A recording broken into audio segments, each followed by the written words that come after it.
Oke, jadi menghadapi tarif baru Presiden Trump ini kita harus melawan atau kita harus seperti apa? Ya, menurut gua nggak usah dilawan. Ini Usah kan anggap aja proses yang biasa lah. Ya. Ini jangan bilang untung dibilang rugi, sehingga emang nggak mau ngasih ke Bura, itu nggak boleh. Ya. Kita boleh lah jadi orang kaya karena berusaha ya. Tapi yang nggak boleh kan serakah. Oke, Pak Trump, ternyata saya bisa beli LPG Anda di $3 miliar. Mulai bulan depan saya beli. Minyak Anda saya beli. Saya selama ini impor dari si negara ini. Sekarang sebagian saya impor dari negara Anda. Ya. Tuh, udah ketemu tuh 9 miliar. Saya sekarang impor kapas berapa? 1 miliar. Ketemu lah angka 18. Udah ketemu tuh Om Trump. Kan gitu ya. Om Trump, ini gue udah siap beli nih. Dalam tahun ini gue udah siap beli $18 miliar. Ngapain lu pasar 32%? Ah, mantap. Om Bowo, gitu. Udah imbang tuh ya, iya, kan divisit gitu lagi. Jadi oke, mantap.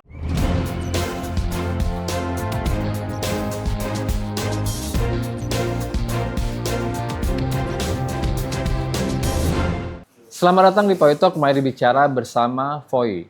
Kali ini kami kedatangan tamu Kang Muhammad Jumhur Hidayat, Ketua Konfederasi Serikat Pekerja Seluruh Indonesia. Kami akan bicara tentang penerapan tarif baru dari Presiden Donald Trump yang akan berlaku dalam waktu dekat. Ini tidak hanya berdampak pada pemerintah Indonesia, tapi semua negara di dunia. Kita temui Kang Muhammad Jumhur Hidayat. Assalamualaikum warahmatullahi wabarakatuh. Waalaikumsalam. Siap. Kang Jumhur Hidayat, terima kasih ini udah mampir ke kantor Voice of Indonesia. Siap. Bagus namanya. Kantor juga bagus. Kita hari ini akan bicara tentang kebijakan baru Presiden Donald Trump yang meresahkan semua bangsa, bukan hanya Indonesia. Nah, ini dalam perspektif seorang Kang Jumhur Hidayat sebagai Ketua Konfederasi Serikat Pekerja Seluruh Indonesia, kita akan bincang-bincang soal ini. Nah, bagaimana strategi menghadapi resiprokal tarif dari Mr. Trump ini? Nah. Ya, jadi serasa Trump ini memang orangnya agak unik ya. Tapi sebetulnya sebagai sebuah gagasan untuk mengamankan negaranya kita hargai.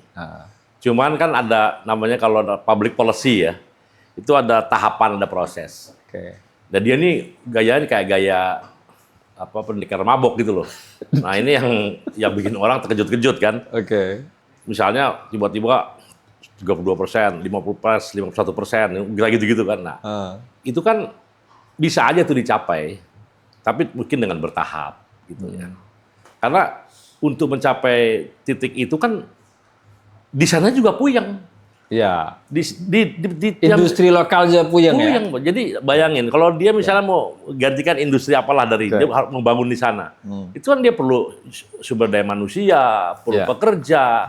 Belum tentu pekerja di sana mau mengerjakan itu. Itu juga satu problem loh. Banyak negara-negara yang di developed country ya. Banyak pekerjaan, tapi orang sananya nggak mau.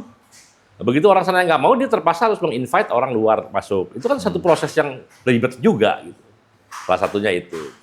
Nah, kemudian bagaimana yang sudah existing orang menerima duit, menerima pendapatan dari jasa, dari perdagangan, dari distribusi. Yang selama ini ada pekerjaan dari, katakanlah dari pelabuhan di Amerika sampai ke konsumen, itu kan ada pekerjaan menyerap tenaga kerja. Itu kan sekarang kalau itu diputus berkurang, itu kan drop juga. Ini potensi layoff juga mereka. Sekarang mereka jadi marah. Sementara ini industri belum terbangun. Nggak mungkin industri terbangun sebulan, 2 bulan. Dia perlu riset dulu, perlu apa dulu, bisa setahun, 2 tahun baru terbangun. Misalnya gitu. Kayak gitu-gitu menurut saya sih itu kritik kita terhadap kebijakan itu. Nah, Indonesia harus menghadapi itu mau nggak mau sekarang udah jadi fakta kan. Pertama sih kita berharap memang ada diplomasi, lobby menjelaskan. Yang kedua, alasannya apa sih? Kalau alasannya kemarin kan udah dibahas juga. Kalau alasannya itu ada trade deficit ya. Ternyata Indonesia kemarin kita ngobrol di sarasihan dengan presiden ya. Kita sangat potensial untuk bisa membeli defisit yang selama ini sekitar hampir $18 miliar. Kita bisa beli LPG, beli LNG, beli minyak, beli apa gitu. Bisa sampai dapat ke angka. Kenapa kita harus kemudian bikin tarif? Jadi perlu ada negosiasi. Jadi apa ya? Ya Trump unik aja, unik. Tapi dia nanti segera sih akan kena batunya juga dari dalam. Kan kita tahu juga respon di dalam kan luar biasa. Sangat-sangat keras responnya, bahkan ada yang mau impeach. Ya, itu. Tentu potensial pengangguran juga banyak loh. Sebelum terjadi penyerapan baru, pengangguran bisa udah terjadi. Nah, ini kan bahaya bos kayak gini. Nah, sekarang dari sisi tenaga kerja dan perburuhan di kita, ini seperti apa nih? Ya, kita kan yang paling banyak itu kan pakaian ya. Pakaian jadi, alas kaki, ada furniture. Gitu. Nah, ada juga sawit. Itu yang kira-kira besar lah. Nah, yang paling ini terpukul yaitu barang-barang elektronik ya. Kemudian pakaian jadi, sepatu. Tapi begini menariknya. Kita asumsi kita tinggi kan, 32% naik terus gitu kan. Tapi ternyata saingan-saingan kita yang menjadi importir ke Amerika, seperti Bangladesh, kemudian terutama Vietnam, ya Cina, kemudian ternyata mereka tarif barirnya lebih tinggi. Cina kalau nggak salah dia 54%, Vietnam 46%. Kemudian Bangladesh 37%, Indonesia 32%. Jadi sebenarnya Indonesia yang ada peluang untuk penetrasi malah gara-gara pasar nih karena memang kenapa kita cuma 32? Karena memang kita trade balance-nya cuma 18 miliar dolar kurang. Vietnam sampai 90-an itu. Wah, tinggi sekali mereka ya. 91. Jadi Amerika gedek juga kali ya. Wah, gue banyak banget defisit gua gitu loh. Nah, jadi makanya dia dikenain 46% gitu. Kira-kira gitu. Jadi tetap ada peluang, walaupun memang jadi gini Pak, misalnya di sana ada sepatu lah, satu merek sepatu tertentu, harga katakanlah $300. Dengan policy ini, mungkin produk dari Indonesia menjadi $400. Ya. Produk dari Vietnam mungkin jadi $440 gitu loh. Tapi pertanyaannya kan dari 300 tetap naik dulu gitu loh. Ada orang beli nggak gitu? Atau yang belinya berkurang gitu. Nah, ketika berkurang, mukul industri di kita. Gitu. Jadi ya atau bisa juga yang tadinya dia beli dari Vietnam, dari Bangladesh, dari Cina bisa beli produk kita. Produk kita gitu loh. Karena dia lebih ya udahlah daripada nggak ada, nggak apa-apa ya cari yang 350 aja, 350 atau 400 jadi daripada 440 gitu loh. Bisa kayak begitu ininya bos gitu. Jadi memang akan ada dampaknya nih. Ada dampak tapi kalau kita ini ya kerja keras ya, boleh jadi ini ada peluang juga, boleh jadi. Gitu. Nah ini yang kita belum tahu. Tapi dampak yang langsung memang ini belum kelihatan. Tapi sekarang udah mulai sih ada yang pengusaha-pengusaha udah call untuk ditunda dulu produksi atau apa itu udah mulai ada komunikasi seperti itu. Karena sama-sama mau lihat dinamika pasar di Amerika juga. Gitu. Ya. Kalau misalnya anggap saja nih di Amerika. Oke, kita agak zong di situ. Ya. Alternatifnya untuk mencari pasar ke negara lain seperti apa? Jadi gini, Pak Edi ya. Jadi namanya ada trade diversion. Trade diversion itu kita memang harusnya dari dulu udah kerja keras untuk itu ya. Ada pasar Afrika, Amerika Latin dan lain sebagainya. Udah mulai, tapi ini lebih didorong gitu. Nah kita memang terlalu manja hanya ke negara-negara tertentu saja gitu. Eropa juga masih bisa kita dorong. Itu makanya saya usulin ke dalam pernyataan SPS itu saatnya sekarang presiden manggil semua dubes dan fungsi ekonomi yang ada di KBRI, KJRI supaya udah kayak sekarang lu jadi inilah pemasaran produk Indonesia lah kira-kira begitu dia penetrasi dan itu sangat mungkin karena sebenarnya Amerika sendiri nggak terlalu besar kita tidak terlalu tergoncang banget lah gitu ya. Kalau tidak salah itu gini kita hanya ekspor kita ke Amerika hanya 2,2% dari PDB kita. Kalau Vietnam tergoncang, bos. Nah dia 33%. Ini bayangin kalau Amerika ini goncang tuh PDB-nya berantakan. Nah di kita enggak. Jadi masih punya waktu untuk relaksasi, kita masih bisa. Nah itu yang pertama ya.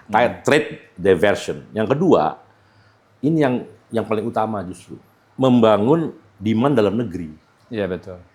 Karena pada dasarnya yang disebut dengan berdikari ekonomi berdikari itu yang dicita-citakan oleh Trisakti Bung Karno, juga Prabowo sekarang, itu adalah produksi di Indonesia, bahan baku kalau bisa Indonesia, modalnya kalau bisa Indonesia, pengguna utamanya juga Indonesia. Itu sebetulnya yang ekonomi, jadi circular domestic economy. Ya, apalagi pasar kita besar. Exactly. Nah, itu yang harus. Nah, memang ada kata kunci yang paling menentukan, yaitu daya beli. Ya. Nah, daya beli inilah yang harus jadi pikiran yang sangat diseriusi oleh pemerintah ini, terutama daya beli masyarakat pedesaan. Kita tahu nilai tukar petani ya. Nilai tukar petani kan saya bilang di situ hanya 102%, 103%, kadang-kadang 98%. Jadi petani cuma benar-benar bisa melihara makan aja gitu, asal bisa hidup. Gitu. Petani di Indonesia itu asal bisa hidup.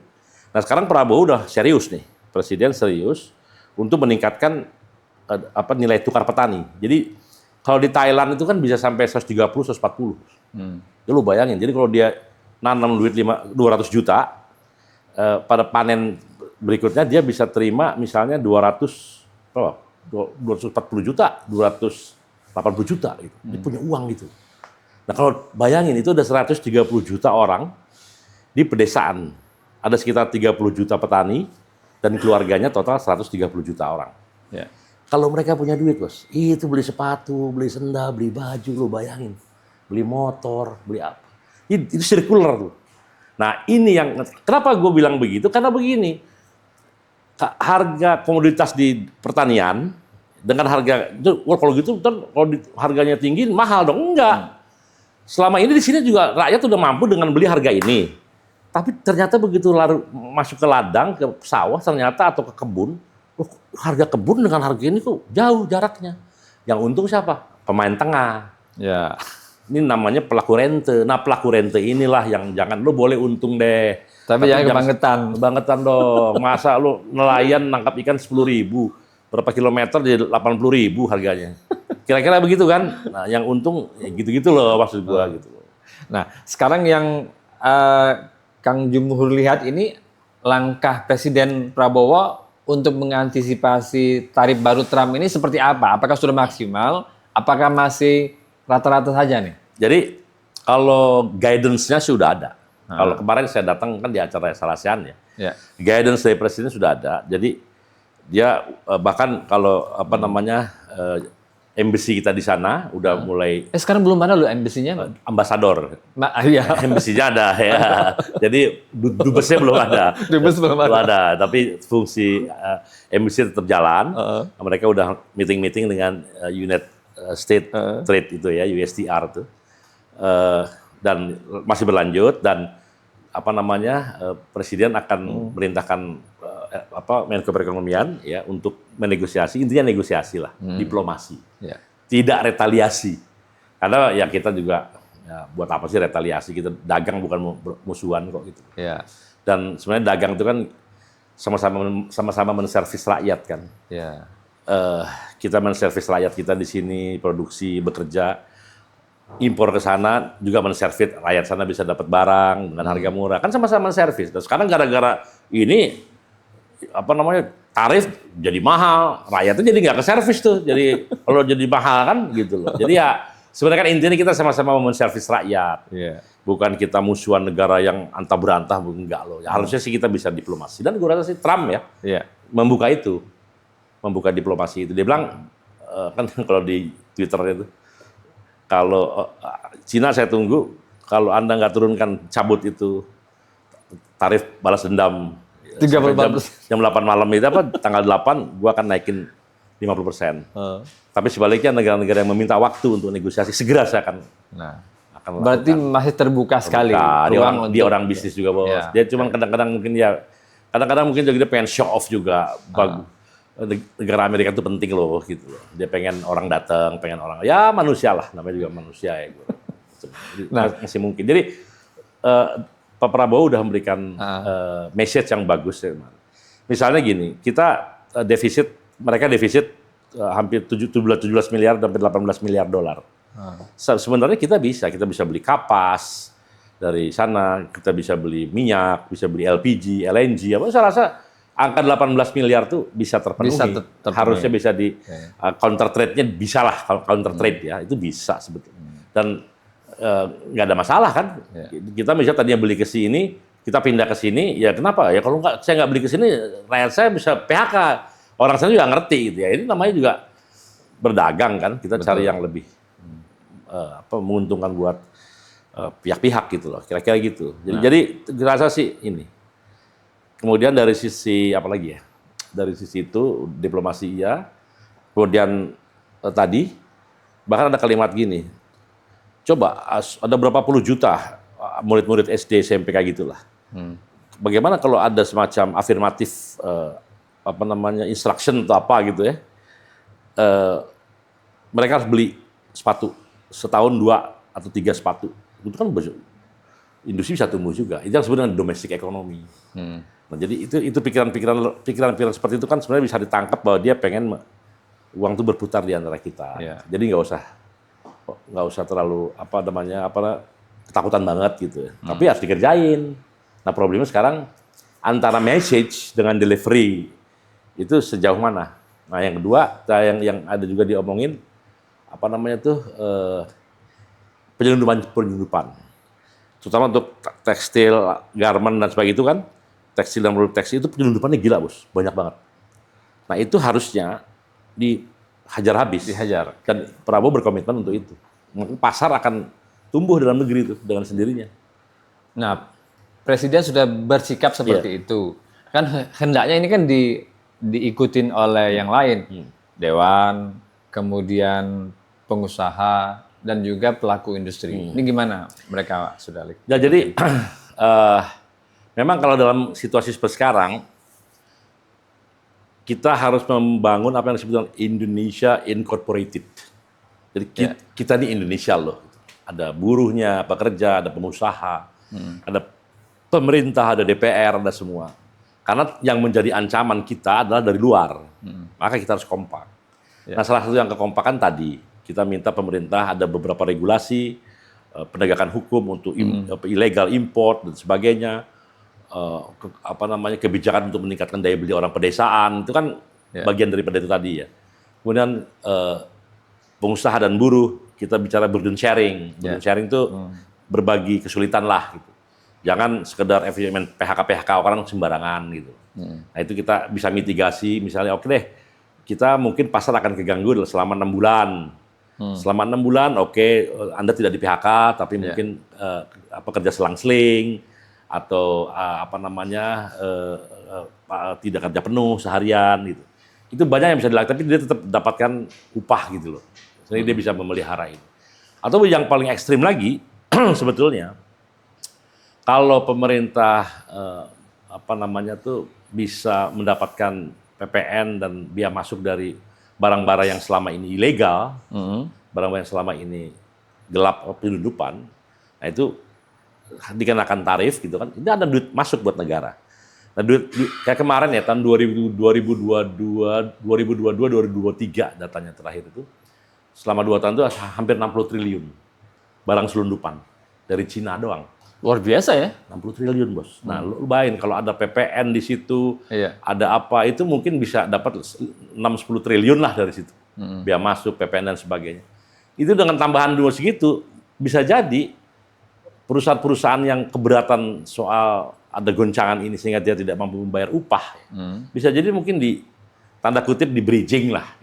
Di bridging sampai situasi sekarang ya. Ini mungkin 6 bulan agak repot ya. Oke, kita bridging sebagian, kita ada subsidi sebagian upah gitu. Itu sangat mungkin. Itu perkiraan kita kan yang terpukul paling-paling ya katakanlah 200.000 lah, 200.000 tenaga kerja, 300.000 tenaga kerja atau katakanlah 500.000 tenaga kerja di situ. Nah, kalau kita bridging dengan 1 juta misalnya kan berapa sih 500.000, 500 miliar sebulan? Ya kan setahun berapa? 6 triliun mungkin nggak terjadi goncangan. Tapi dia anggaplah pinjaman atau apa. Nanti begitu ekonomi udah bagus lagi kan gampang, tata buku kelihatan tuh. Banyak lah, dan itu biasa. Negara-negara tertentu bisa melakukan itu. Tapi kita nggak tahu ya. Mudah-mudahan ada insentif istilahnya. Ya, betul. Ya, bisa juga dibalik pajaknya yang dikurangin, bisa juga begitu. Tapi pendapatan lain dengan cara tadi yang ilegal-ilegal, yang nakal-nakal dibenahin gitu. Nah ini kok. Jadi sebenarnya bisa. Penegakan hukum yang perlu penegakan hukum itu memang problem itu, Bos. Masa sih orang udah komplain semua kok gitu. Ada lagi tambahan lagi namanya import safeguard. Import safeguard itu adalah hambatan import untuk masuk satu negara. Nah, import safeguard Indonesia itu yang paling ringan dibandingkan bahkan negara-negara ASEAN. Oh gitu. Iya dong. Makanya hancur Indonesia ini udah kayak apa ya, negara yang tanpa ada batasan lah gitu, seolah-olah apa aja bisa masuk ke kita. Jadi hancur industri kita, bisa berantakan tuh. Kalau kita di ASEAN kita paling terbuka istilahnya. Nah, kalau itu disamain aja sama standar ASEAN lah gitu ya. Filipina atau Thailand atau Malaysia yang agak tadinya hambatannya dia punya berapa poin yang harus disetujui. Ya tuh kita ikutin aja lah. Dia punya 10 poin, nah kita 10, jangan kita cuma 3 poin, 4 poin. Dia 10 poin, kita 4 poin. Artinya apa? Kita memenuhi 4 aja barang udah bisa masuk. Ya. Kalau di Malaysia mungkin butuh 10 poin checklistnya, baru lo bisa masuk. Itu namanya import safeguard. Nah, import safeguard kayak gitu kita ditikatin itu mungkin orang jadi nggak sembarangan lagi. Nah, ini kemudian industri dalam negeri muncul lagi. Ya, ini yang harus didengarkan nih ya, Iya, supaya kita bisa Bos. selamat semua nih ya. Iya, jadi makanya didengerin. Nanti nggak ada yang dirugiin kok. Yang dirugiin ya importir itu yang main kucing-kucingan itu. Itu import yang orang tuh bikin industri itu keringetan dan banyak orang terselamatkan hidupnya dengan industri itu. Masa kalau import kan cuman aduh, itu gitu-gitu doang. Lo memperkaya orang lain gitu loh. Nggak apa-apa tapi jangan kebangetan gitu. Nah, ini apalagi kalau masih ada pejabat-pejabat yang gandrung import, aduh itu udah kacau. Di sana ada cuan soalnya. Justru Bos, bangun industri itu keringetan. Copotnya. Ya kan?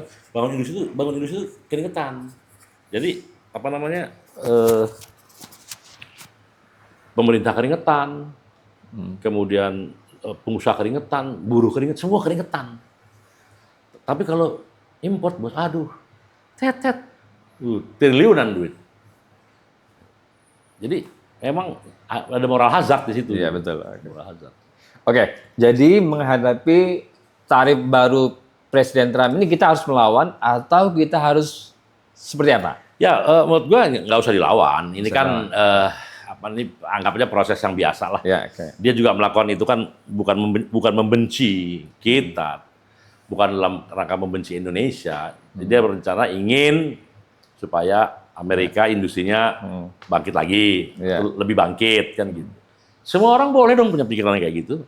Nah cuman kalau lo drastis, ini kacau semua ini di negara juga kacau, gitu loh. Di negara lo kacau, negara lo kacau. Cobalah, Mr. Trump, Anda berpikir ulang, pakai tahapan atau apa, atau seperti itu deh. Jadi kita negosiasi loh, negosiasi, diplomasi, mencari jalan keluar. Apa sih sebenarnya yang lo membuat lo begini? Oh itu tadi ternyata lo kebanyakan impor ke gue sampai gue rugi.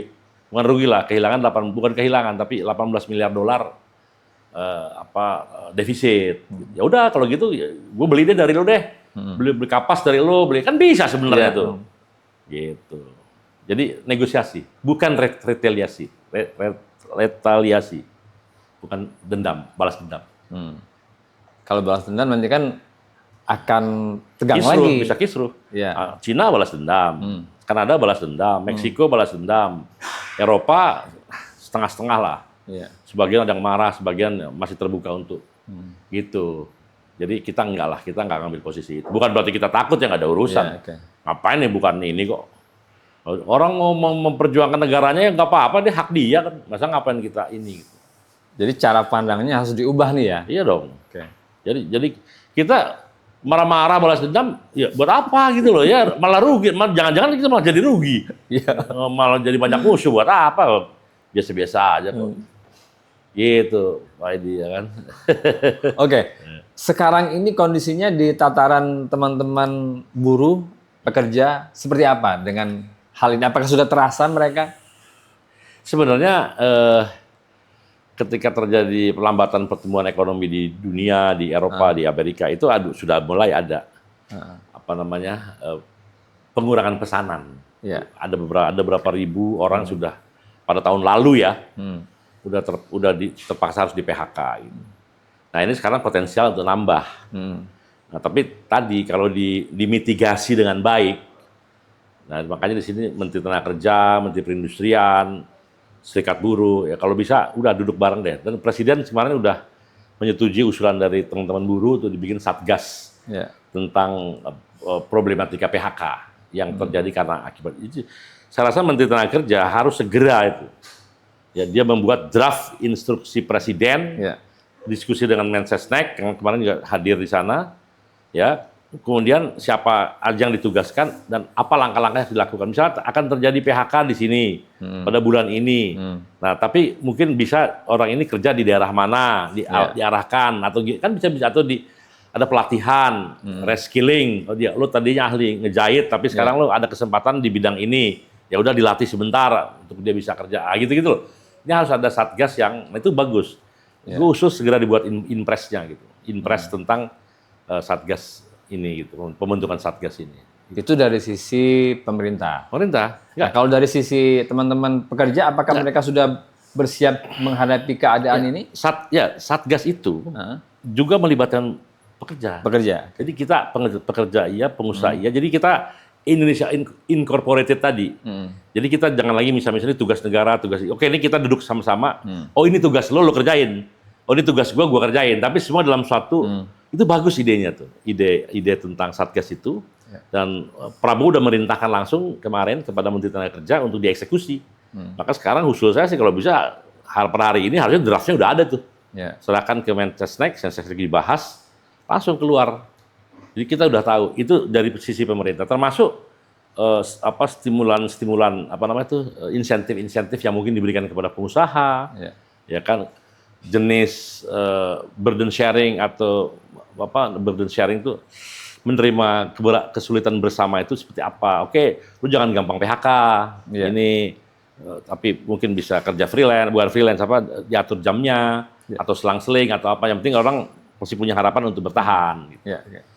Macam-macam itu bisa diomongin di situ sebetulnya. Jadi saya rasa sih udah oke. Tapi ya kalau bisa terpaksa harus PHK, Serikat Buruh kan udah ada undang-undang, ada peraturannya. Ada aturan yang kita jelas. Udah ngerti semua. Itu sih pelajaran paling dasar lah di kita ya. Begitu itu terjadi ya kita langsung pada itu gitu. Tapi kita akan menghindari itu sebenarnya. Nah, ini kan pekerja ini kan kadang-kadang juga berteriaknya kan dalam tanda kutip terlalu kencang. Mereka meminta sebuah perusahaan ditutup kalau tidak bisa memenuhi kebutuhan mereka atau apa yang sudah mereka kerjakan. Tetapi ketika perusahaan itu benar-benar tutup, mereka juga yang kelimpungan. Nah itu bagaimana mensiasati kondisi seperti itu? Sebenarnya kalau kalau gerakan buruh yang meminta perusahaan ditutup sih kayaknya hampir nggak ada ya. Karena itu ladangnya mereka kan. Ladangnya mereka, yang dia mereka ya lu bayar sesuai yang ditentukan oleh peraturan dong. Kalau lu suruh bayar THR, suruh bayar apa ya, lu bayar kira-kira. Sejauh perusahaan itu memang kan sebenarnya kan transparansi nomor 1, bos. Kalau ada transparansi ya diketahuan kok, oh ya berapa jualannya berapa, maka dia bisa bayar ini. Kalau nggak ada, jujur aja kan ada keberatan, boleh. Saya nggak mampu nih, silakan periksa keuangan saya. Tadinya saya bisa bikin 1 juta pasang sepatu, sekarang cuma ada order 510 pasang sepatu. Mau apa lagi? Kalau terbuka semua selesai kok. Nah itu problemnya. Kalau rugi, bukan rugi lah, tetap aja dibilang rugi, untung banyak dibilang tetap. Itu yang kadang-kadang sebelnya di situ tuh. Itu nggak burden sharing tuh. Yang nggak profit sharing, nggak burden sharing, ya kan. Harusnya kalau untung, wah saudara kita untung nih, ya kan. Oke, dapat bonus apa yang lumayan lah gitu. Atau kalau rugi ya bicara apa adanya gitu. Ini jangan bilang untung dibilang rugi, sehingga emang nggak mau ngasih ke buruh, itu nggak boleh. Kita boleh lah jadi orang kaya karena berusaha ya. Tapi yang nggak boleh kan serakah. Soalnya ini kan case-nya terjadi di Cirebon kemarin. Mereka, teman-teman buruh itu kan demo. Tutup perusahaan A. Tiba-tiba setelah perusahaannya tutup, mereka juga yang kelimpungan. Ya, sebenarnya tutup itu kan memang karena memang dia harus tutup. Saya di depan saya juga ada kan di Yamaha gitu. Saya udah dia harus tutup karena memang pasarnya drastisnya luar biasa. Nah, ya udah kita ngobrol aja suatu pertemuan akhirnya ya. Jadi bukan mau si pengusaha itu juga tutup. Keadaan yang membuat. Keadaannya nggak mungkin. Termasuk pekerja juga nggak mau ada tutup. Dia malah minta tolong kita gimana melobi Yamaha supaya jangan tutup deh gitu. Ya. Ya, akhirnya kita dijelaskan ini loh Pak pasar kita Pak. Terutama pasar ke Amerika anjlok. Pasar ke Amerika tuh anjlok. Eropa juga anjlok. Waktu itu Yamaha Piano ya, Yamaha Piano. Jadi sebenarnya kalau semuanya fair terbuka ada dialog, sebenarnya sih nggak ada masalah harusnya. Bisa dicari solusinya. Betul bos. Yang repot tuh gini, ada pengusaha yang alergi gitu. Sama serikat buruh tuh alergi gitu. Jadi dia merasa gua nih majikan yang perlu lu hormati karena gua ngasih kerjaan ke lu gitu. Ya oke lah gitu ya kan. Tapi jangan gitu. Ini udah berubah dong era gitu loh. Ya kan. Jadi ya kalau masih pakai gaya-gaya kayak gitu, ya berat lah, nggak maju-maju. Jadi saya rasa sih penting lah apa serikat pekerja itu untuk menjaga itu. Nah, dalam kondisi seperti ini, apakah KSPSI ini punya komunikasi dengan organisasi serupa di negara lain, negara tetangga, untuk menjalin solidaritas komunikasi? Ya kita juga udah bersurat juga ke IFL-CIO, jadi semacam konfederasi terbesar ya di Amerika. Saya tembusin ke US Embassy, saya tembusin juga ke ILO gitu. Saya bilang juga seperti yang tadi saya jelaskan. Oke lah kita sama-sama buruh nih, gue bilang. Kita ngerti nih Trump bikin kayak gitu supaya buruh industri maju. Tapi lo harus ingat juga, gue bilang. Ini majuin industri ini kan nggak semudah dibalik telapak tangan. Lo perlu waktu. Nah sementara orang yang sudah bekerja dalam rantai distribusi yang ada selama ini, asal dari pelabuhan sampai ke konsumen, kan ada orang yang kerja di situ. Dia bisa terganggu, dia bisa kehilangan pekerjaan, lalu mereka akan marah gitu loh. Di tempat gua bilang tempat saya, gua bilang sama buruh berpotensi untuk di PHK gara-gara demand-nya berkurang, shock gitu loh. Jadi akhirnya kebijakan ini merugikan kaum buruh, kira-kira gitulah. Maka tolong yakinkanlah ke Trump, sampaikan itu. Oke, tapi lakukan secara bertahap. Toh dia juga perlu persiapan, kita juga perlu cari pasar baru secara bertahap pelan-pelan. Jadi ada komunikasi kayak itulah. Mudah-mudahan itu didengar juga kan. Dan mungkin tidak aja saya, tapi ada juga yang bersurat juga kan. Ya nggak apa-apa semua kita ini aja. Jadi itu biasa ada labor solidarity. Ada tuh ya? Oh selalu ada bos. Itu dahsyat itu. Solidaritas kaum buruh itu sangat menginternasional. Jadi biasa sangat didengar gitu. Jadi dalam suasana seperti ini kita harus bergandengan tangan nih, nggak bisa sendiri-sendiri ya. Menurutku begitu. Karena kita sekarang gimana? Misalnya, ya sudah kalau AMDA ya nggak mungkin orang pasarnya nggak ada yang beli gimana? Mau nggak mau kan kita sama-sama cari pasar baru yuk. Oke, selama cari pasar baru butuh berapa lama nih? 6 bulan, setahun. Suruh kerja dong tuh KBRI, pemerintah kerja keringetan gitu loh. Ya kan kita juga siap-siap. Ternyata perlu produksi ini tidak seperti yang lama, maka harus cari pekerja yang dilatih lagi mengerjakan produk yang baru. Kan itu banyak sekali yang harus dikerjain. Jadi hadapi dengan kepala dingin. Dan saya mengharapkan kaum buruh juga begitu. Hadapi dengan kepala dingin, pengusaha juga hadapi dengan kepala dingin. Dan itu sudah diwanti-wanti, kemarin bagus sekali. Nah, salah satunya dengan Satgas itu. Jadi kita ulun rembuk lah gitu. Indonesia Incorporated. Dan semuanya terpadu dalam orkestrasi pemerintah. Bangsa. Pemerintah itu, terutama kalau keluar pasti pemerintah ya. Tapi ini, ya kita dalam bangsa tentu dalam leadership pemerintahan. Gitu. Bahkan DPR sifatnya juga kan hanya pengawasan, karena yang di depan nih pemerintah memang. Jadi saya rasa sih sebetulnya akan ada krisis, kita udah siapkan juga Satgas, Presiden udah perintahkan, silakan dibuat. Udah mulai sekarang kerja keras aja. Langsung data gitu. Oke, Pak Trump, ternyata saya bisa beli LPG Anda di $3 miliar. Mulai bulan depan saya beli. Minyak Anda saya beli. Saya selama ini impor dari si negara ini. Sekarang sebagian saya impor dari negara Anda. Tuh, udah ketemu tuh 9 miliar. Saya sekarang impor kapas. Berapa? 1 miliar. Ketemu lah angka 18, udah ketemu tuh Om Trump. Kan gitu ya. Om Trump ini gue udah siap beli nih. Dalam tahun ini gue udah siap beli 18 miliar dolar. Ngapain lu pasar 32%? Ah, mantap. Om Bowo, gitu. Udah imbang tuh ya, Iya, kan kayak divisit gitu. lagi. Jadi oke, mantap. Om, ya sama-sama Om lah. Om Trump nih, Om Wo, gitu kan. Bisa lagi sama teman dengan bisa lagi. Nah, kalau gitu, gue cabut aja yang 32%. Iya dong, Om. Ya udah cabut, selesai. Kan bisa begitu. Betul. Jadi akhirnya nggak ada masalah gitu. Udah balance gitu. Jadi semua itu ada solusinya. Harusnya ada, Pak. Dan itu memang yang harus di depan pemerintah memang. Iya. Harusnya pemerintah. Jangan alergi kepada civil society, gerakan buruh, jangan alergi. Masukan yang bagus ambil. Dan selesai. Presiden udah melakukan itu. Kemarin masukan itu dari kaum buruh tuh. Ya. Bahwa itu perlu ada satgas itu. Jadi itu direspon sangat baik. Jadi oke sebenarnya. Oke, sip. Semoga kita bisa melewati masa-masa sulit ini ya. Insya Allah tetap bekerja sambil berdoa. Yang penting optimis dulu. Optimis gitu. Dan gue rasa kita optimis lah mudah-mudahan. Siap. Semoga ini menginspirasi pembaca dan penonton Voice of Indonesia. Siap. Demikian tadi bincang-bincang kita dengan Kang Muhammad Jumhur Hidayat. Semoga perbincangan ini menginspirasi pembaca dan penonton Voice of Indonesia. Sampai jumpa di Poi Talk berikutnya dengan narasumber yang berbeda. Salam.